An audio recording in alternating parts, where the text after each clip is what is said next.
más rural de Sudamérica. En el último censo de población vivienda del año 2003, el 43% era todavía población rural, y la importancia que tiene la agricultura familiar. Hay más de 240.000 fincas, la agricultura familiar definida en el caso del Paraguay como con el límite de 20 hectáreas, ¿no? Es decir, hasta 20 hectáreas de superficie.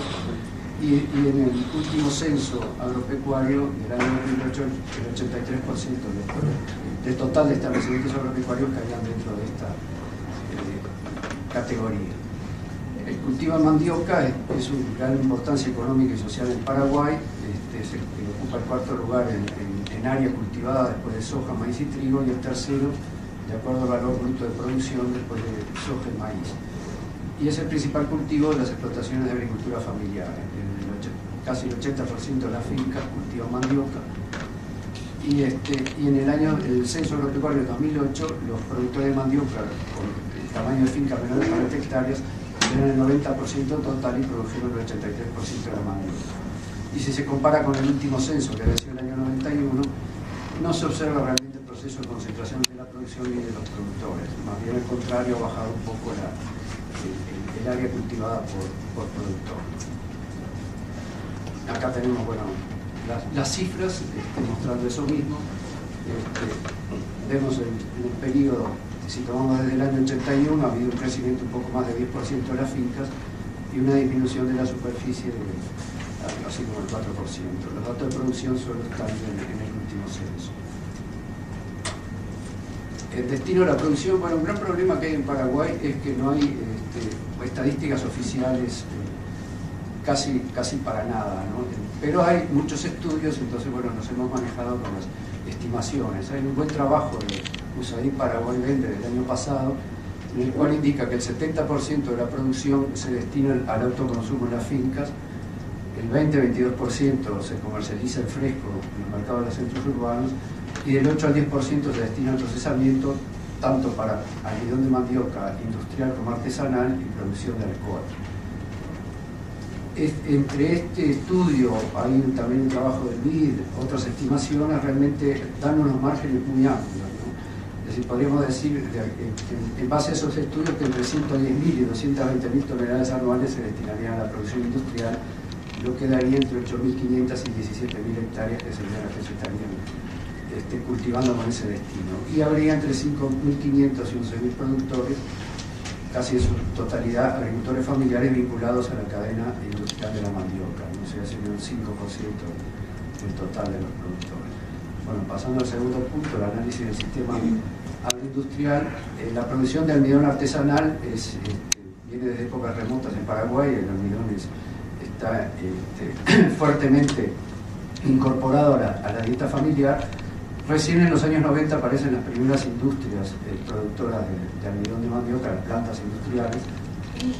En 2010 había 10.000 plantas industriales de 6 empresas con capacidad de extracción de almidón de unas 100.000 toneladas anuales, y de acuerdo a lo que manifiestan las empresas, estarían trabajando a un 50% de la capacidad instalada. Las dos principales empresas concentran el 62% de la producción, lo cual indica un grado de concentración bastante elevado.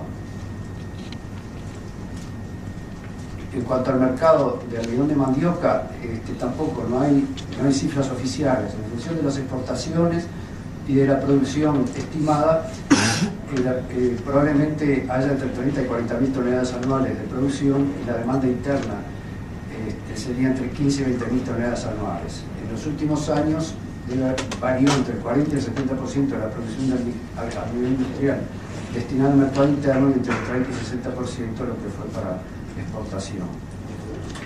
En el año 2007, de acuerdo a datos de la FAO, Paraguay fue el cuarto exportador mundial en valor en almidón de mandioca. Pero hay que decir que Tailandia tiene el 80% de ese mercado, normalmente es que rige el mercado mundial. Pero en América Latina, la posición de Paraguay es importante. Ahí están datos desde 2005 a 2010, lo que ha sido las exportaciones de almidón de mandioca.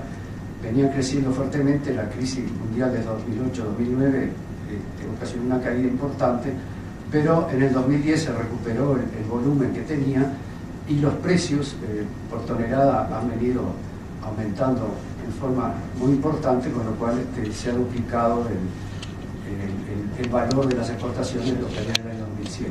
Igual estamos hablando de 12 millones de dólares, o sea, todavía no es algo muy significativo, pero es importante ver el crecimiento que está teniendo la actividad.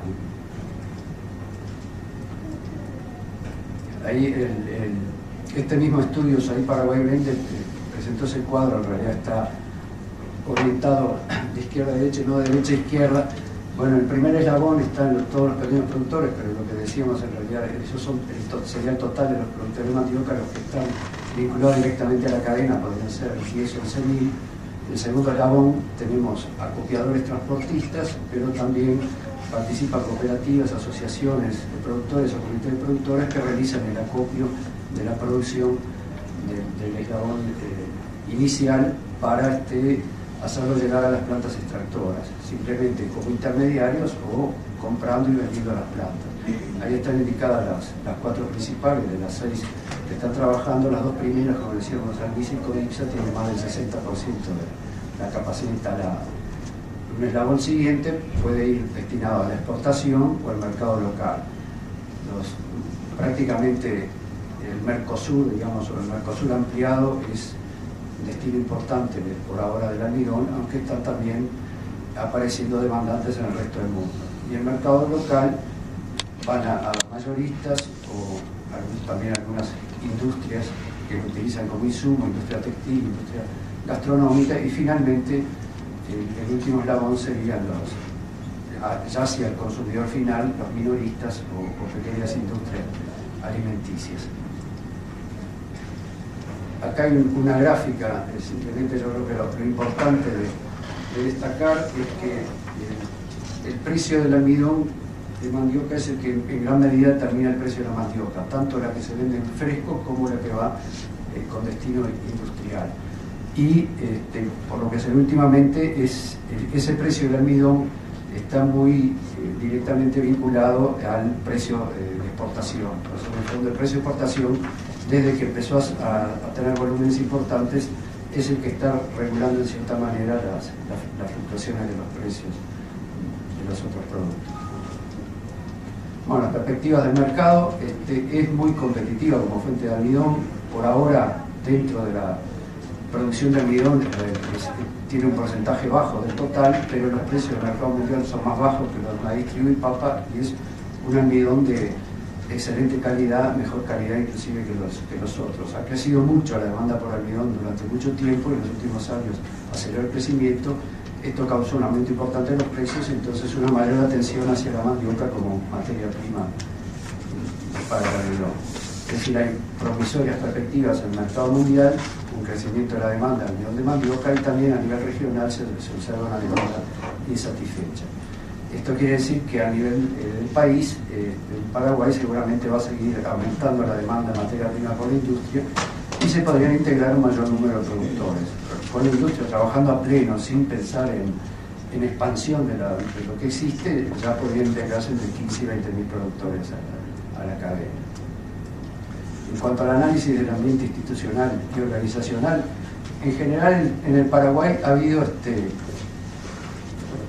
iniciativas públicas de apoyo a la agricultura familiar en las últimas décadas continuamente, ¿no? Es decir, en cada cambio de gobierno hay algún plan, algún programa relacionado a eso. De 1997 hasta 2009 se formularon 6 planes o programas para el desarrollo de la agricultura familiar.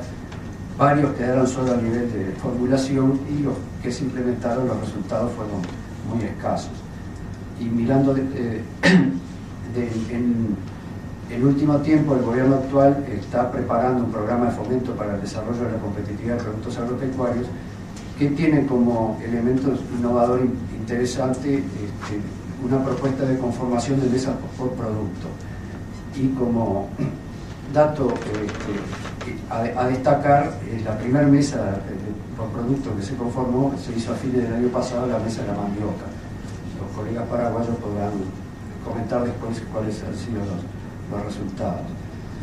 Específicamente para la mandioca, en el año 2013 el Ministerio de Agricultura y Ganadería formuló el Programa Nacional de Mandioca, pero tuvo muy pocos resultados concretos y también poco tiempo. En realidad hay una debilidad institucional muy fuerte en el Ministerio de Agricultura y Ganadería, que se ha acentuado en los últimos años, lo cual conspira contra las posibilidades de llevar adelante este tipo de iniciativas. Aparte de estos programas puntuales, hay acciones del Ministerio de Apoyo al Mejoramiento del Cultivo, lo ha habido en investigación y lo hay en extensión y asistencia técnica, pero hasta ahora han tenido alcance limitado por limitaciones presupuestales. El último censo del año 2008 indica que solo el 6% de los agricultores familiares reciben asistencia técnica de la Dirección de Extensión Agrícola del Ministerio. Y a nivel privado, en 2009 se intentó crear la Cámara Paraguaya de Industrializadores de la Mandioca, pero también no pasó de los enunciados.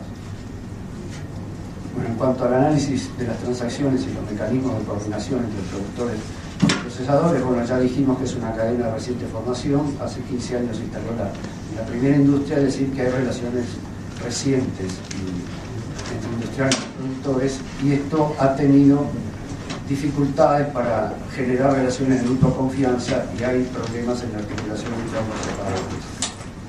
Pero hay particularidades interesantes para destacar en la cadena de la Unión de Mandioca del Paraguay. Esta cadena no acompaña los procesos de concentración de la producción primaria, que son tan comunes y conocidos en cadenas vinculadas al comercio internacional, y se ha hablado en Paraguay que está iniciándose o afianzándose en la agricultura familiar globalizada, en el cual la agricultura familiar se integra a cadenas productivas de rubros competitivos y de exportación. Y uno de los ejemplos que se ponen es el almidón de mandioca. Es decir, que existen condiciones favorables para la inserción exitosa y la permanencia de los agricultores familiares en la cadena.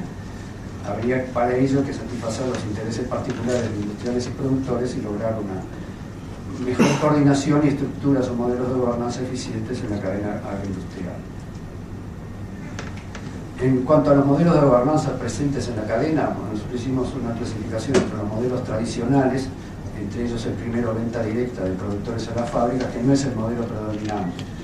Entre las encuestas que le hicimos a los industriales, aparentemente el 20% del total de la materia prima se vende en forma directa.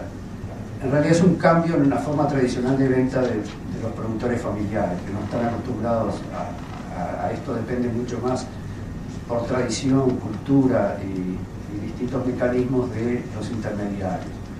También puede involucrar a productores más cercanos a las fábricas y que tienen condiciones de transportar ellos mismos la mandioca.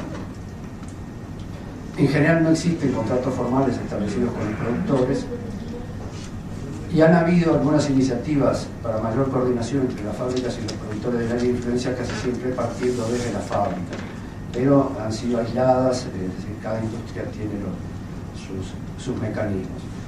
Un segundo modelo es la venta a través de acopiadores transportistas, que ese es el mecanismo más extendido, y la mayor parte de las industrias compran una parte importante de la mandioca para su procesamiento a fruteros acopiadores.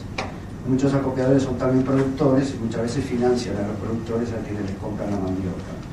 Se ha dicho inclusive que los productores más dinámicos comienzan como productores y terminan como acopiadores y fruteros de sus vecinos. Y las industrias negocian con ellos, lo que trabajan mucho con este modelo de gobernanza, los turnos de entrega, y son finalmente los que reciben las bonificaciones al final de la zafra por cumplimiento de los turnos o en función del volumen entregado. O sea, no les llegan a los productores, sino que quedan en manos de estos acopiadores transportistas.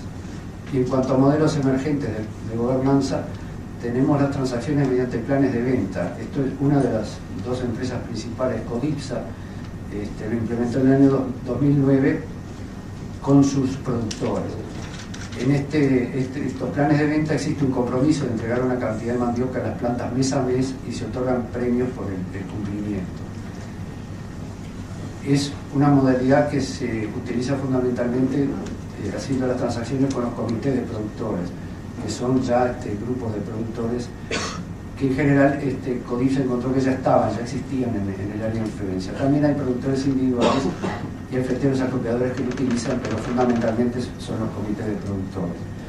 Estos planes permiten para la industria superar la inseguridad e irregularidad de la provisión de mandioca y la falta de fidelidad de los productores. Hay que decir que frente a esta concentración de la industria, los mecanismos de defensa que han tenido normalmente los productores es vender la mandioca en fresco a los mercados de consumo o vendérselas a la industria. Entonces la industria siempre se queja de que, bueno, que aumenta el precio del mercado en fresco, los productores no cumplen con lo acordado, las plantas se quedan sin materia prima, entonces a través de los planes de venta podrían lograr superar esta irregularidad, esta inseguridad en la provisión.